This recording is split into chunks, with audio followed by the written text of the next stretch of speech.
Kini saatnya Ustadz Maulana menuju tempat tausiah di salah satu sekolah swasta masih di Kota Medan. Seperti apa ya sambutan jamaah di sana?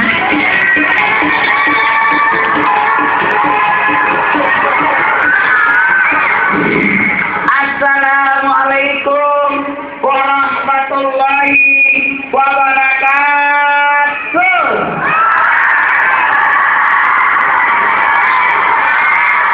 Jamaah.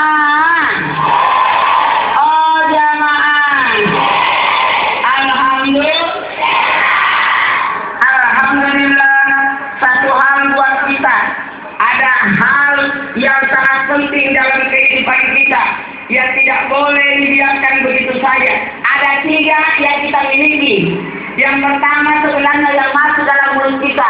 Kita tidak tahu rezeki apa yang masuk dalam mulut kita, makanan apa yang masuk dalam mulut kita, apa yang kita bisa makan hari ini atau tidak. Belum tentu orang bisa makan, kita belum tentu bisa makan. Orang yang bisa saja kita belum tentu bisa makan. Orang bisa saja alergi kalau makan sesuatu. Makanya yang dimaksud dalam makanan itu adalah harus halalan thayyiban. Betul tidak? Lagi bagus, betul halal tadi belum tentu bagus untukmu. Sama soal alergi udang, gatal-gatal lah. Mau perawatan medikus cukur, cuma juga, betul tidak? Jamaah, oh sudah. Yang kita makan, hati-hati ya, jangan sembarang makan, karena kita tidak tahu dari mana asalnya. Biar sedikit yang penting berberkah, betul tidak?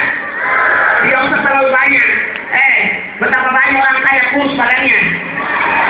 Nggak bisa makan nasi karena gula. Nggak bisa makan daging kolesterol. Orang miskin masuk semua.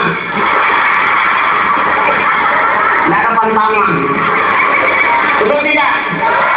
Orang kaya penyakitnya repot jantung paru-paru cuci darah. Orang miskin panjang panuan. Dulu orang pengen mati pergi ke Singapura, ke Jakarta, berobat kemana-mana. Sekarang tidak usah punya rumah sakit sendiri.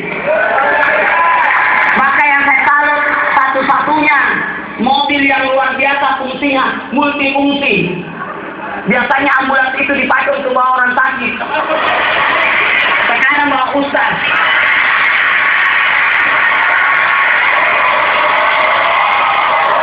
Bagus itu.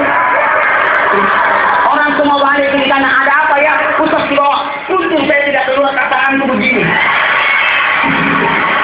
Jamaah, apa yang kita makan tidak tahu apa. Artinya yang masuk dalam mulut kita akan dipertanggungjawabkan dari mana datangnya dan di bagaimana airnya. Karena kenapa? Akan menjadi darah daging dan pulang pada tubuh kita. Jadi jangan sembarang masukkan sesuatu pada mulut kita. Ibu-ibu, oh ibu-ibu, kalau masak baca ini. Ya Allah, rezeki halalnya suamiku yang saya masak, yang saya mau kasih anakku, karena akan menjadi darah, daging dan tulang. Kemudian berkata dalam hati kita, ya Allah, apa? Gantikanlah atas apa yang saya sudah gunakan. Hasbunallah wa ni'mal wakil, ni'mal maula wa ni'mal wala haula. Jamaah, sepertinya aku konser. Puluhan ribu ini.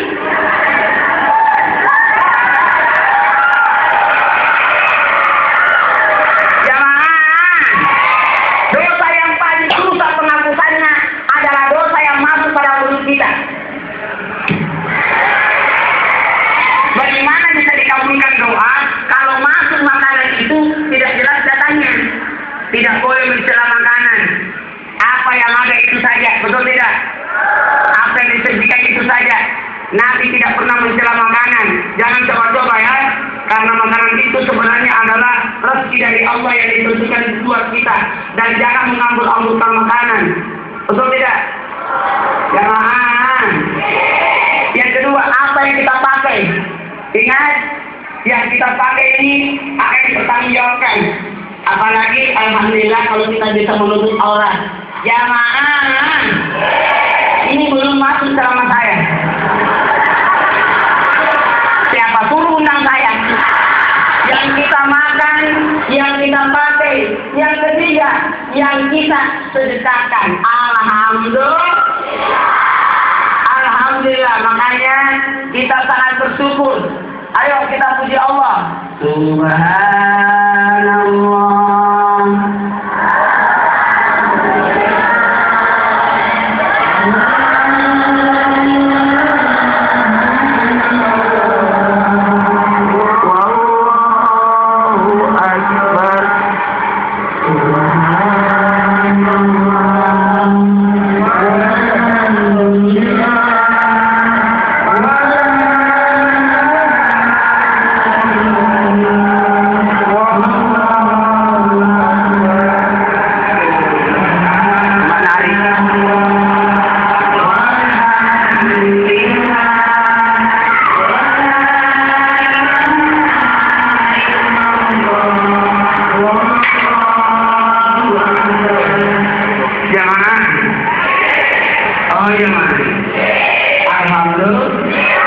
Berbicara tentang memuji Allah, luar biasa pujian kita akan tertuju kepada Allah. Sebenarnya tertuju kepada Allah memperlihatkan kita sebagai hamba Allah, betul tidak?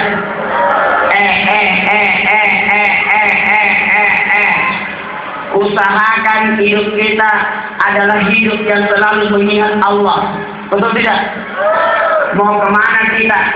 Ini contoh besar almarhum Bapak Dr. Husni yang menjadikan dalam artian mengabdikan diri beliau untuk masyarakat. Apa yang terjadi? Bapak Dr. Husni mungkin telah berpulang ke rahmatullah, 4 tahun yang lalu berpulang ke rahmatullah, tapi luar biasa masih dikenang. Kenapa masih dikenang? Karena ada kebaikan beliau yang disimpan. Maka pantas orang boleh berumur pendek, umur yang pendek. Umur boleh pendek, orang boleh pendek. Usianya almarhum sekitar 61 tahun. Tapi beliau masih dikenang sampai sekarang. Alhamdulillah. Jamaah. Lanjut.